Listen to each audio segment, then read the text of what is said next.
Nerds on tap.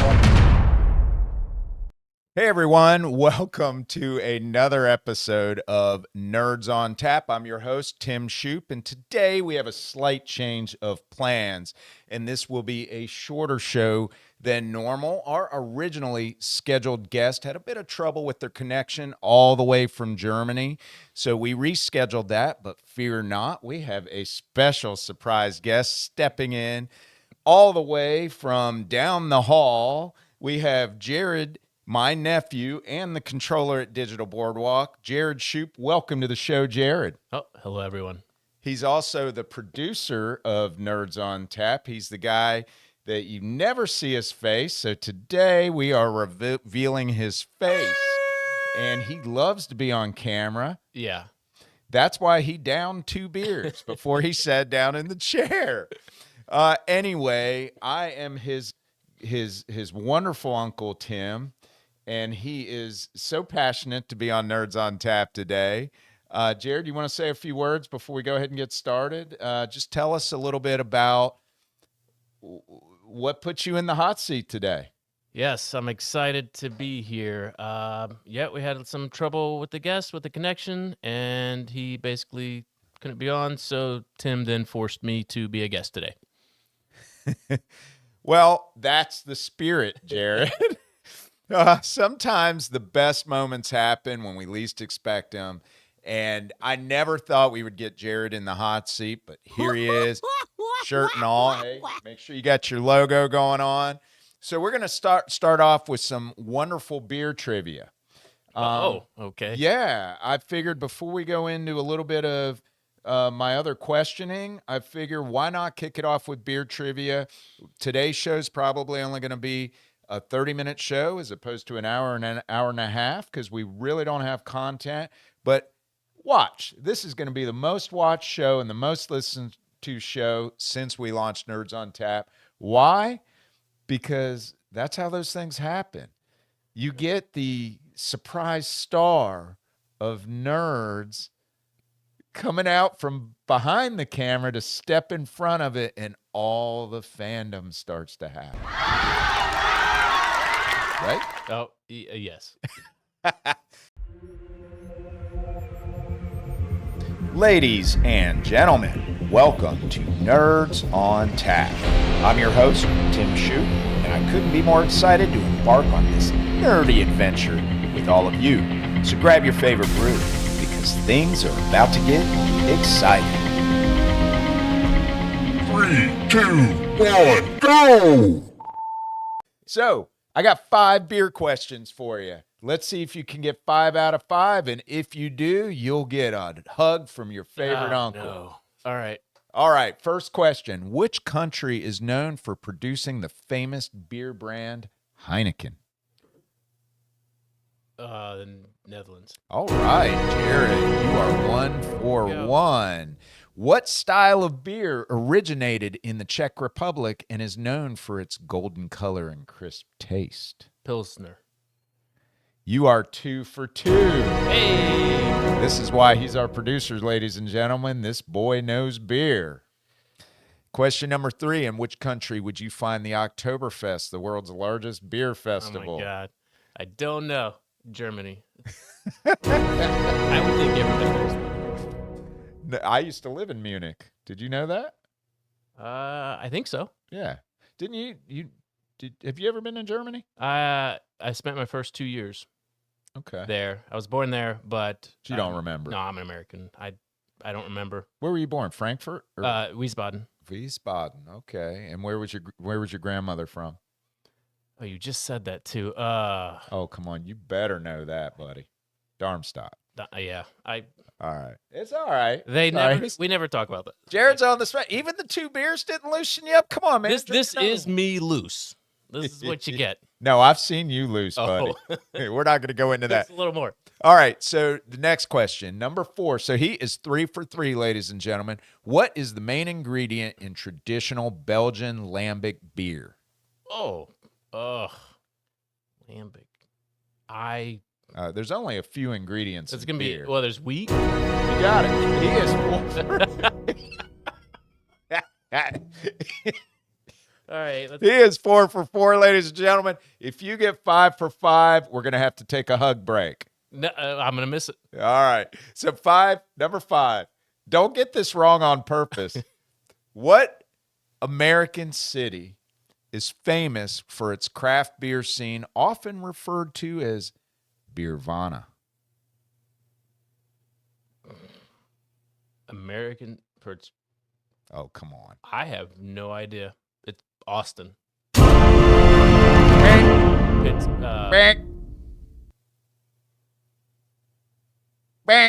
I don't know. I don't know. This is Wisconsin. Here, I'll put it into a geographical perspective for you. It is in a beautiful Pacific Northwestern state where there's been a lot of,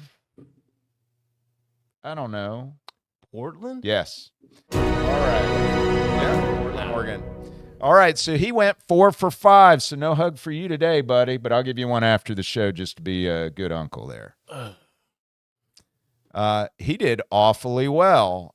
So, Jared, let's jump into segment 1, and we're going to dart through these segments, ladies and gentlemen, and hopefully you're as entertained as I am. So I think the listeners always have wanted to know who that mysterious fellow is behind the scenes that never shows his face. Now that we know and we can see you, tell us a little bit about your journey, just in just a couple minutes. Just share with us how you ended up at Digital Boardwalk and what brought you here.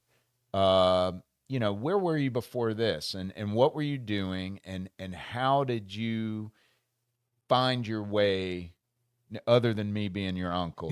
How did you find your way to Digital Boardwalk? It's a tough one there. I guess basically I don't know how to answer that. So if we go back, I was bartending, waiting tables, put my wife through college. Once she graduated college, I went back to college for a little bit, and then we had some kids, and I was doing work on the side. I started working at Navy Federal, and I was working at Navy Federal. And once we had our first kid, financially it didn't make sense for me to work with what my wife's income versus us hiring a babysitter, eating out more and everything. When we did the calculations, it really wasn't worth it. So I stayed home for 5 years when we had our second kid a year later, and I stayed home until they were grade school age, and it was about the time to work. And I worked at Navy Federal for a year before that, so I had a little bit of, I guess, financial stuff there. So did someone come calling? Yeah. You basically, yeah. And I literally had to talk you into it.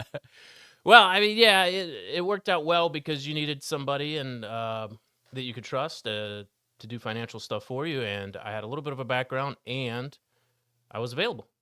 And I guess for me, it worked out great because I also could take a day off if I needed to, or work specific. I didn't have to have like a 9 to 5. If I needed time off, I could take the time to do the parenting stuff. So and that was literally almost 10 years ago. The first time that we worked together, you came on as a tech at my former company. Oh, okay, yes. And you quit on me. Yes. But you quit on me because it was a whole different dynamic in that company because of, well, a few things, right? You're working the counter. It wasn't really your forte. You wanted to really dig into numbers, and you really wanted to do where your passion was, and you're good with numbers, and you're good with, funneling numbers and understanding the meaning of numbers. And they make sense to you in a different way that they might make sense to other people. So you're a good asset to me as far as organizing spreadsheets and laying out data in a way where we can make sense of it, and it helps us make financial decisions. But more so, let's fast forward, because that first job as a tech, I knew that wasn't going to probably pan out, because of what it was. So you went away. You did your thing, and then you came back. And you came back because you got that random phone call from me, and out of the blue. And then I think it took me literally 45 minutes of negotiation to get your ass over to Digital Boardwalk, right? Well, I don't remember exactly. Yeah, I guess so. I guess yeah. And that was a while back, and the rest is history. And it all kind of worked out. And now we are literally running Digital Boardwalk, Smarter Web, and we have a real estate investment business that we also manage. So, and then of course this podcast, this lovely podcast that you helped me produce the show for. So your role has expanded over the years. But let's go back to the core of that role, and let's really dig in to what it is that you do here. So I know you get a real benefit out of helping our customers with their billing, with anything billing related. So let's start with that, because that's a key part of your role, correct? Yes, the billing is a lot of what I do, and I guess I do enjoy when I can help a customer. That's actually, whenever a customer appreciates what I've done for them or helped them, that actually is the best part of my job. So you get a real satisfaction from that, because I know I do. When I see smiles on our customers and I see that feedback that we get digitally from customers on a daily basis from our front line, it makes me smile every single time. Yeah. Yeah. So tell us what else you do here. I do a lot here. I do invoicing. I do purchasing. I do payroll. I do some forecasting. Obviously, I do the QuickBooks and stuff. But I work with the vendors. I work with the customers to, I guess, I don't know. I work with the customers a lot to get them, see what they need, try to get them on the right terms. I work with vendors a lot. So what what else would do you I do? what would you say your favorite moment? My favorite This moment- is this is a loaded question, and I'm sure our viewers and our listeners want to hear this, because I know they hear from me a lot, and I'm always talking about the thrill I get from being able to help these businesses. What was your moment when you said, "Wow, I am having a great day because I was able to do this"? Now, I know you have a great relationship with all of our with a lot of our partners and our you laughed at that. I'm just trying to figure out where you're going. I'm just a little worried. Ladies and gentlemen, I apologize. Jared's making me laugh, and I usually don't laugh too much on the show, but no, you have a great rapport with a lot of our vendors, and a lot of our actually, and a lot of our customers. They know they can go to you and get answers, and I know you work with our vendors to get the best pricing and the best and those things. So, is there a moment? Like a moment that stands out in the history of your role at Digital Boardwalk that really made you feel great in your role? Is it that time I yelled at you? Well, which time? Was that- I don't yell. I don't yell. This is why I'm not going on the spot with those questions, and I don't know a specific instance of. I mean, I don't know. Whenever that's tough. I think sometimes when a customer calls and they're like, "Oh, we need this, and we need this tomorrow at 10 a.m." and I'm like, That's "All right." every week. Yeah, every and I week. got to get it overnighted, get it to him. It comes in, and I get it. I get everything done. We get the project going. It feels really good when it works, and it doesn't always work because, especially when COVID happened. But that was another one with COVID, with just being able to get hardware. That was actually really difficult, but also really fun trying to find it and get it and get it out there. Tell our listeners what the struggle was. I mean, everybody knows we had supply chain problems during COVID. Yeah, you couldn't get anything. You couldn't get routers. You couldn't get switches. You could get computers a little bit, but only certain ones. So when trying to fill your customers' needs was super difficult. And I think that's where the relationship with our vendors worked out well for me, because I had a really good relationship with our two major distributors, and I was able to get things that I feel other people weren't able to, just because I was able to work the relationship. But yeah, that was a struggle. Were you having to balance pressure from the buyer with the shopping experience? So it was kind of like, and I know what that can feel like, where you have that anxiety of, I've got to help him like yesterday. Well, yeah, and the other thing is people don't understand what it takes to get a product out to them quickly. And, you know, it's like they always say, you can do maybe 2 or 3 things. You can get there quickly. You can do a quality product, or what's it, quality, quickness, or what's the third? Shoot.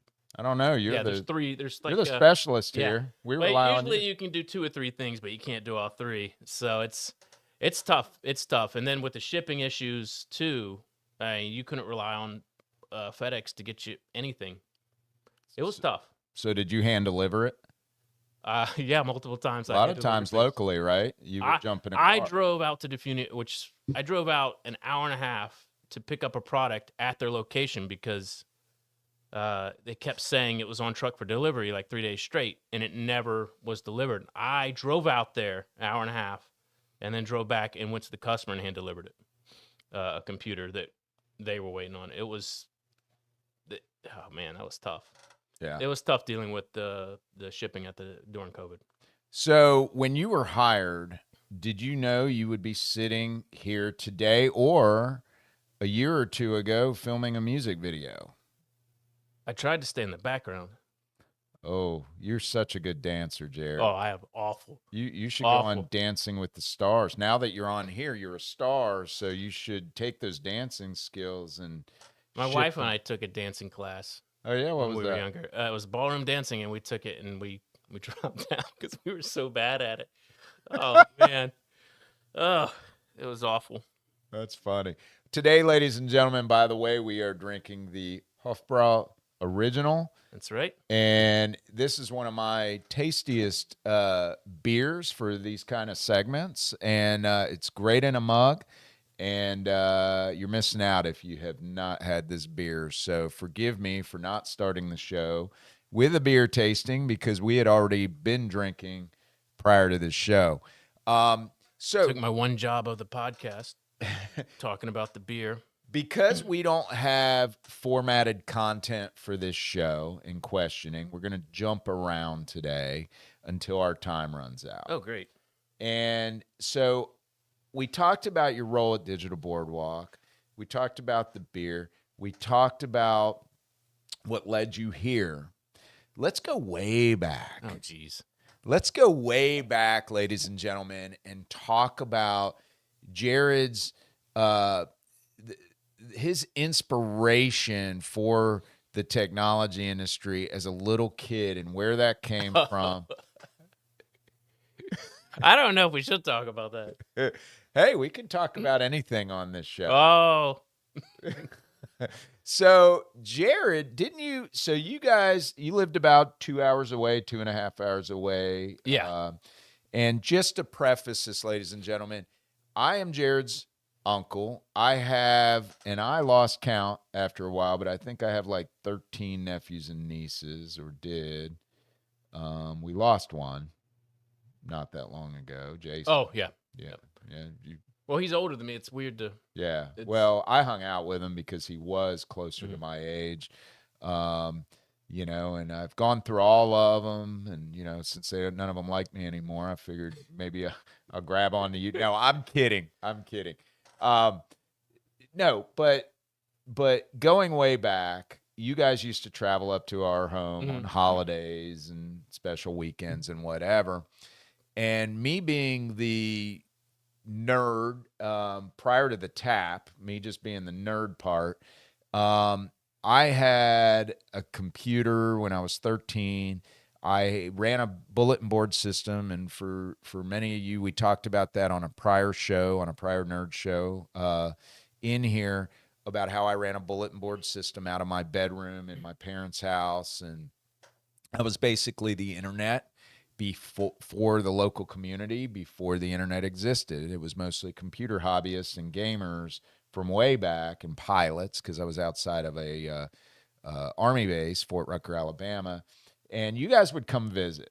And you would always go into my room and I would kick you out, but I would always find you hovering around my computer, so I knew you were going to gravitate towards technology the same way my son Caleb gravitates toward technology. You guys have a lot of similarities.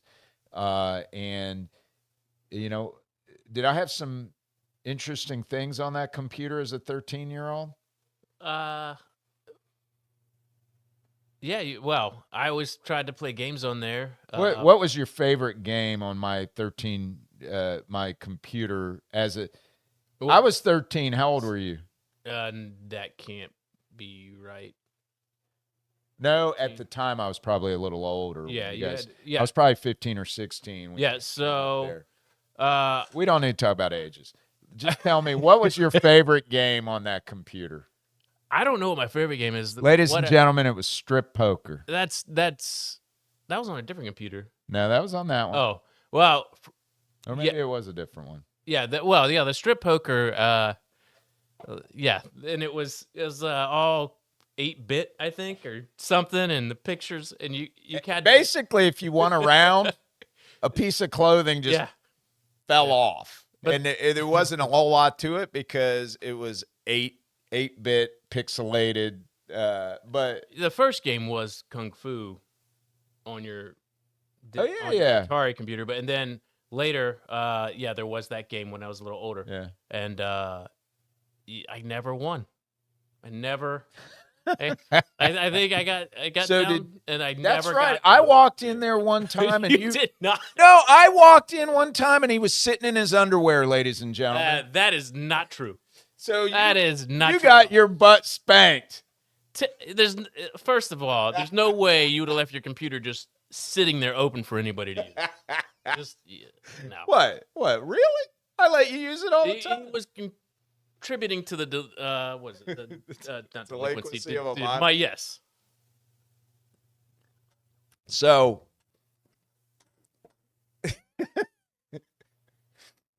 this is probably going to be our best episode. I don't know about that. So you gravitated towards technology, and that's, I think, the most important part of this. Was that your first, or was there something more local to your home, maybe at a friend's house or at your school, that really got you involved? Well, I would say that was the first computer that I actually was able to get my hands on, was the Atari computer you had. Yeah, I had an Atari 800. That was my first one. And then I had a PC, 25 megahertz, ladies and gentlemen, on the PC. The Atari 800 was a 8088. It was old school. My third computer was a Pentium 100.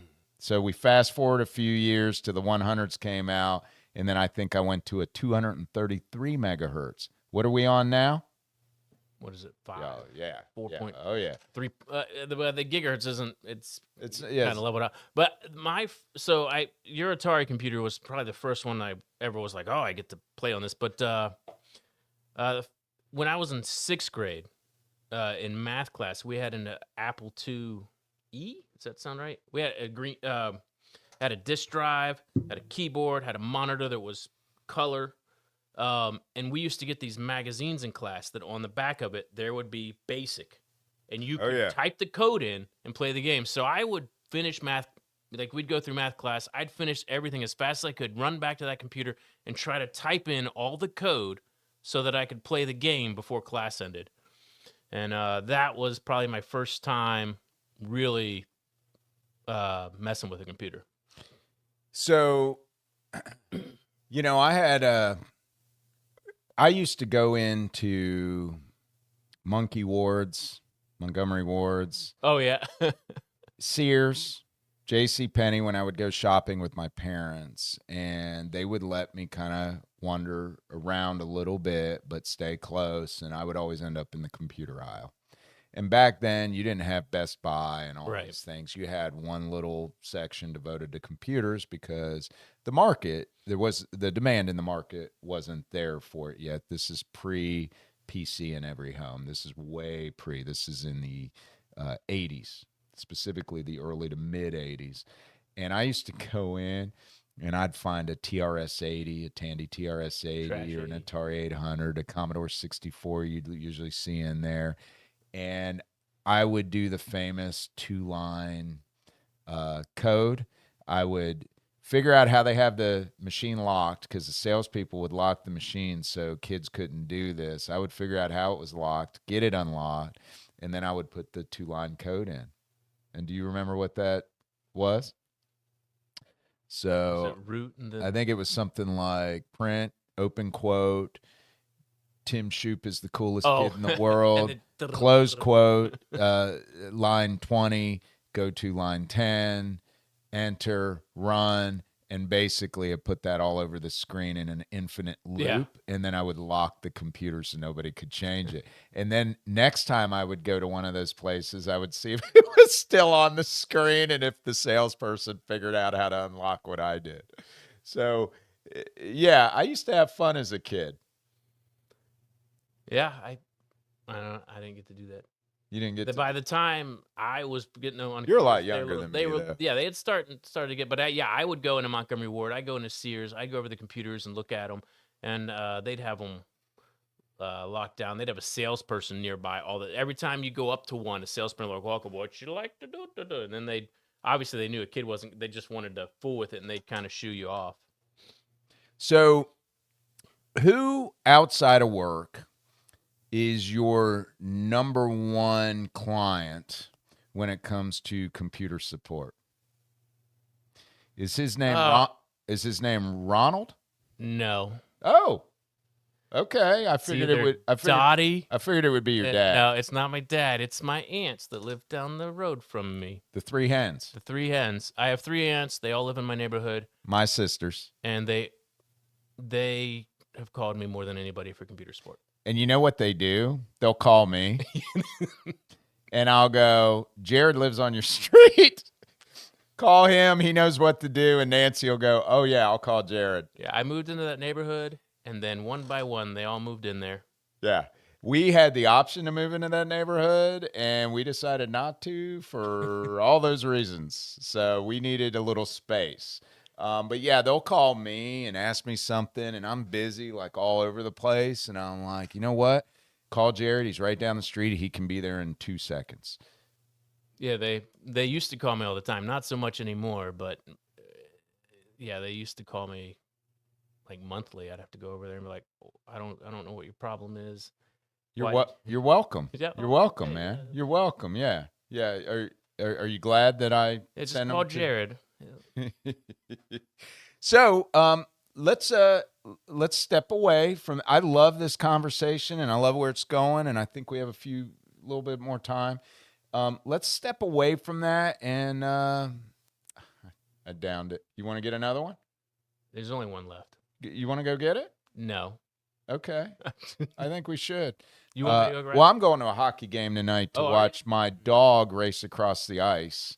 What? Oh yeah, it's funny. We went to a hockey game, and this is totally off the subject, ladies and gentlemen, but we went to a hockey game a few weeks ago, and I forget what they call it, but everybody brings in the same similar breed of dog, and tonight it's small dogs. It's the little Oh, breeds. you're bringing Hank. Yeah, Hank. And so anyway, it was the greatest thing in the world. Last time it was dachshunds, and somebody releases them on one side and you're on the other side, and they have to race across the ice, and it is so funny to watch. And so my wife signed up Hank, and I told her, because he has a problem with going after dogs he doesn't know, and maybe getting a little rough, and not bad. How rough can those little dogs be? I mean, they're Yorkies, ladies and Yeah, gentlemen. what are they gonna do? He's not rough, but you've heard him. Oh, yeah. So I told her, I go, so who's releasing him? My daughter, Tori, is releasing him, and Kathleen's going to receive him. And I said, I'm going to be laughing so hard while I'm up there eating my nachos and drinking my beer, because I'm not going down there, because that's going to be so embarrassing when she kept going, he's going to be the fastest dog. He is so fast. He's going to be fast. And I go, yeah, he's going to be fast to run to the dogs next to him and bite them. Or do what dogs do. What, pee on the ice? With that, but no, they tend to die. Yeah. We haven't seen a deuce on the ice yet. No. We watch. Oh, it's so fun. You should go to the game tonight.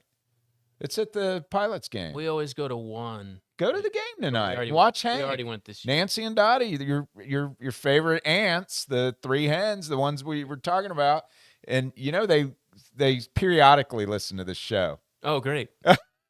So they're gonna call you and go, get down here and fix my damn computer. I think they found somebody else. They haven't called me this year. Well, not this year. Last year. I'm gonna give you 5 more beer questions. Oh, great. We're going to take a break from the tradition, and we're going to go into some questions.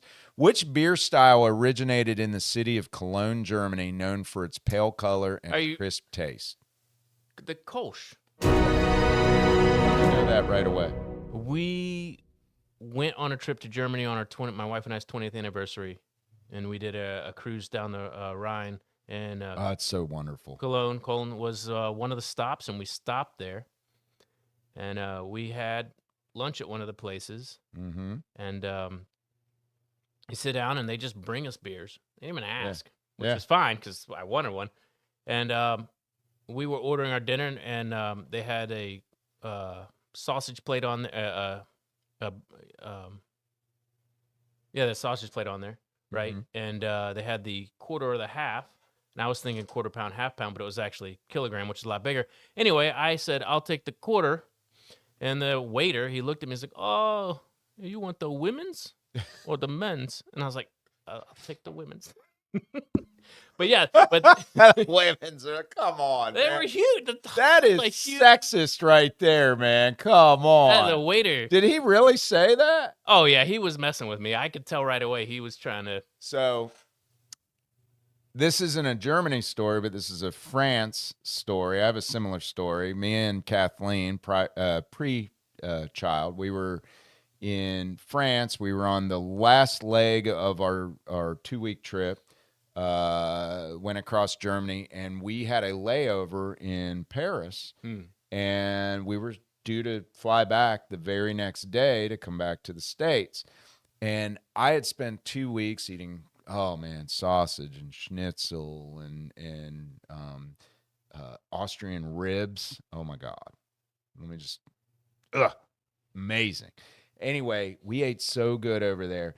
But I remember being the last day, and all I was craving was a frickin' cheeseburger. Oh. So we're near the Eiffel Tower. We're in a little place there on the corner. I forget the name of it, but we're sitting there. We ordered a beer. We're sitting there, and he comes up, and we had the menu, and it only had like 8 or 9 selections on it. And one of them was a steak and some other stuff, and then there was a hamburger. Oh, I know this story. And I went, a hamburger. So I ordered a hamburger, and he looks at me. He goes, "You American?" And I go, "Yes, how did you know?" And he said, "Oh, the hamburger, it's the meat and the cheese. The meat and the cheese, no bun." And I go, "No bun?" I go, "Well, can you put it on some bread? Bread will be fine." And he goes, No. It's the meat and the cheese." And he said it just like that, and he paused. And I went, "Okay." And he goes, "The meat and the cheese. It's just the meat and the cheese." And I said, "Okay, no, I don't need bread. Just give me the steak." So we're done with him, and we're sitting there, and we're reminiscing over our European trip because we were heading back the next day, and we were having a great time sipping on a good cold beer. And I glanced over, and he's standing in the doorway of the kitchen with the chef, and he's standing there like this. "The meat and the cheese and the meat and the cheese and the meat and the cheese." And I went, "Oh my God, he is talking about me."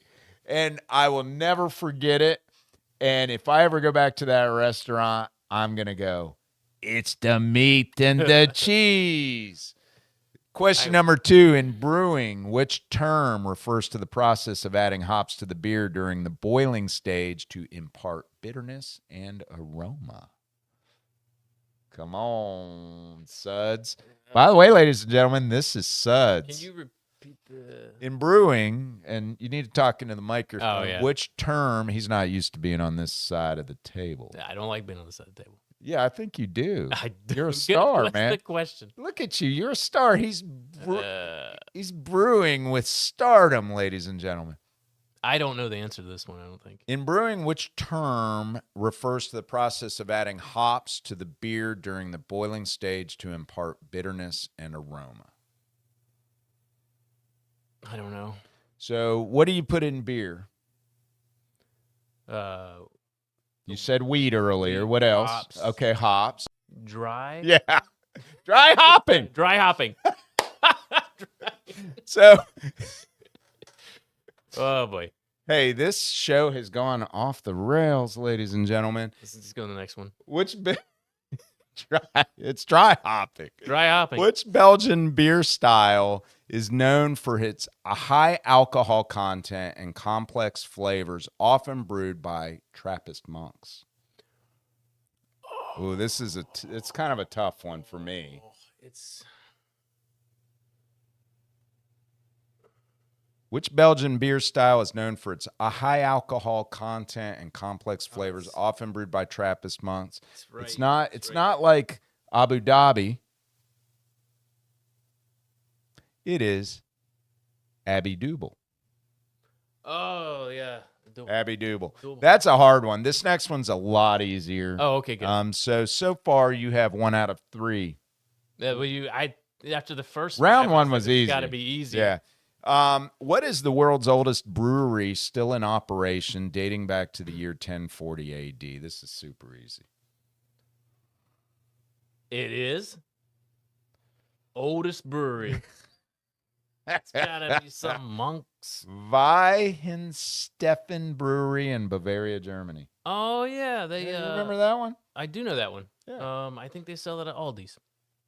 Do they really? Yes, they sell a 4-pack of tall boys at Aldi's.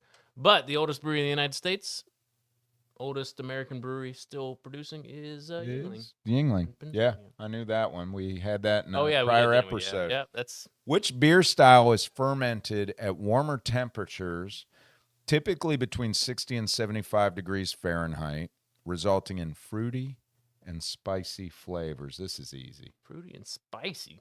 So, It's not IPA. no, and it's Then obvious so because it a would talk wheat about beer. hoppy. So this is fruity and spicy, and there's only a few kind of beer choices. And Would it be a sour? well, it's one of mine. Since I get headaches from IPAs. Remember I told you in a prior episode I switched to Pilsners and Lager? ales, Ale. lagers, Oh, and is it ales. ale? Yeah, it's an ale. I don't know, man. I like drinking it. I don't do the research except for the beers we get. I research those. All right, well, I'm going to give you a couple more. Oh, because great. Since you missed all of those. I didn't miss all of them.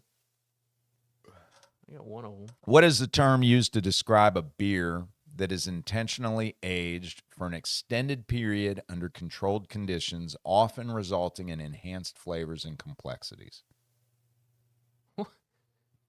Think about it. When you make, for instance, let's go to bourbon, Well, yeah. okay, or wine. What makes a wine when somebody says, "Oh, I have this wine that I've been saving"? What makes it so expensive? What makes a bourbon? Well, with the bourbon, it's the aging. It's the aging. Okay. And what do they age it in? And bourbon, oak barrels. There you go. Barrel aging. I don't. See, I can get you to the answer, Jared. Which country is credited with the invention of the popular beer style known as India Pale Ale or an IPA?